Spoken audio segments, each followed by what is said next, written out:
नमस्कार दोस्तों, मेरा नाम है राहुल और आप देख रहे हैं हमारा चैनल अननोन हिस्ट्री। दोस्तों, आज की इस वीडियो में मैं आपको यह बताऊंगा कि हमारे वेदों में और होमोसेक्सुअलिटी के बीच क्या कनेक्शन है।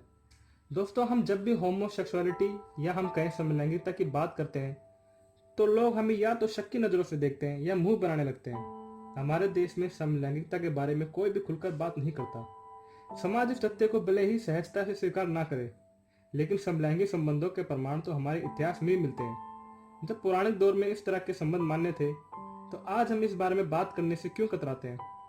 दोस्तों, हो सकता है आपको मेरी बातें सुनने में बड़ी अजीब लग रही हो, या हो सकता है आप मेरी इन बातों से सहमत भी ना हो, लेकिन यह वीडियो देखने के बाद आपको पता लगेगा कि यह सब कुछ तो हमारे देवताओं के समय से ही चलता आ रहा है। दोस्तों, सबसे पहला प्रमाण हमें मिलता है महाभारत से। महाभारत में हमें अरावण का जिक्र मिलता है। अरावण जो कि अर्जुन और नाग राजकुमारी उल्लूपी के पुत्र थे।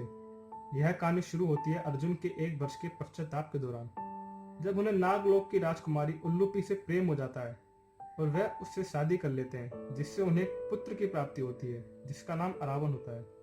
महाभारत के दौरान पांडवों ने अपनी विजय के लिए काली माँ की उपासना की थी और उन्हें काली माँ को प्रसन्न करने के लिए एक राजकुमार की बलि देनी थी, जिसके लिए अरावण स्वयं तैयार हो गए।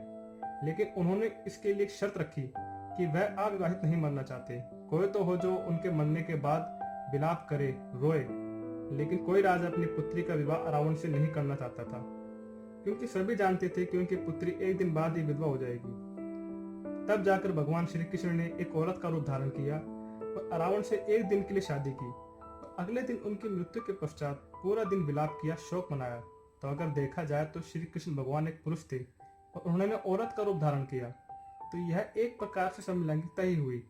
इसी कारण से आज भी तमिलनाडु में कुवगम फेस्टिवल मनाया जाता है, जिसमें किन्नर अरावण देव से एक दिन के लिए शादी करते हैं और अगले दिन उनकी मृत्यु पर शोक मनाते हैं। दोस्तों, दूसरा प्रमाण हमें मिलता है श्रीमद् भागवत पुराण से। भागवत पुराण के अनुसार जब एक बार भगवान विष्णु और नारद ऋषि पृथ्वी पर भ्रमण कर रहे थे, तब नारद ऋषि को प्यास लगती है और वह पानी पीने के लिए तालाब के पास रुकते हैं। वे जैसे ही तालाब से पानी पीने के लिए आगे बढ़ते हैं, तभी भगवान विष्णु उन्हें ऐसा करने से रोकते हैं। वे उन्हें सुझाव देते हैं कि पहले इस तालाब में स्नान कर ले, लेकिन नारद ऋषि उनकी बात नहीं मानते और वे जैसे ही तालाब का पानी पीते हैं, वह एक स्त्री बन जाते हैं और तो और अपना भूतकाल तक भूल जाते हैं। और बाद में स्त्री बनने के बाद वह एक ब्राह्मण से शादी करते हैं और 50 से भी अधिक बच्चों को जन्म देते हैं। जब उनके सभी बच्चों और उनके पति की मृत्यु हो जाती है, तब जाकर वे अपने असली रूप में आ पाते हैं। नारद ऋषि जो कि एक पुरुष थे और उन्होंने स्त्री रूप की वजह से एक पुरुष से ही शादी की, तो यह भी एक प्रकार से होमोसेक्सुअलिटी हुई दोस्तों।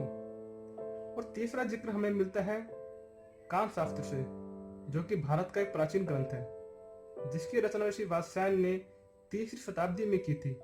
इसमें भी एक ही सेक्स के लोगों के बीच संबंधों को बड़ी प्रमुखता से दिखाया गया है, जिनका प्रमाण तो हमें खुजराओं के मंदिरों से भी मिलता है। तो दोस्तों, हम ऐसा नहीं कह सकते ये सब बातें आज के दौर में ही हैं। यह सब तो हमारे वैदिक काल से, हमारे इतिहास में हमेशा से ही होता आ रहा है। दोस्तों, अगर आपको मेरी ये वीडियो पसंद आई है तो प्लीज़ इसे लाइक कीजिए, सब्सक्राइब कीजिए और कमेंट कीजिए।